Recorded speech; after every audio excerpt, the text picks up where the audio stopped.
हल्ली विभक्त कुटुंब आहेत आणि तिन्ही भाऊ वेगळ्या वेगळ्या ठिकाणी राहतात, तर अशा वेळेला एकाच घरात श्राद्ध करायचं आहे का? अगदी ह्याच्या उत्तराकडे वळायचं असेल तर कुटुंब विभक्त आहे तिथेच त्याचं सगळं मूळ आहे.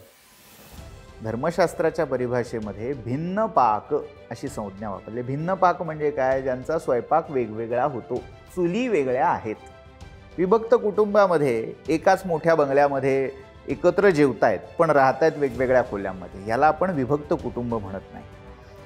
विभक्त कुटुंब याचा अर्थ समजा 3 भाऊ आहेत, तिघांची 3 वेगवेगळी बिऱ्हाड आहेत आणि प्रत्येकाचा स्वयंपाक वेगळा आहे. जसा स्वयंपाक वेगळा होतो तसं देव आणि पितृकार्य ही वेगळी होतात. पण देवाचे टाक म्हणा किंवा गणपती बसणं म्हणा हे शक्यतो एका मोठ्या मुलाच्या घरी होतं. हे जरी कितीही रूढी म्हणून होत असलं, उत्सव म्हणून होत असलं तरी धर्मशास्त्राच्या दृष्टीने ते योग्य नाही. म्हणजे ही पळवाट आहे. म्हणजे काय? एका भावाने करावं, बाकीच्यांनी फक्त मम म्हणावं, तसं करण्यासारखं आहे की जर माझी स्वयंपाकाची उदरनिर्वाहाची सगळी स्वतंत्र व्यवस्था आहे तर मी माझ्या एंडला त्या देवांचं आणि पितरांचं देणं लागतं. माझा मोठा भाऊ करतोय म्हणून माझी जबाबदारी संपली असं होत नाही.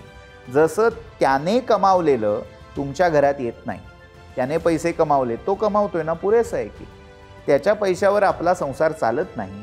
तसंच या गोष्टी जबाबदारी म्हणून, माझी वैयक्तिक जबाबदारी म्हणून केल्या गेल्या पाहिजेत.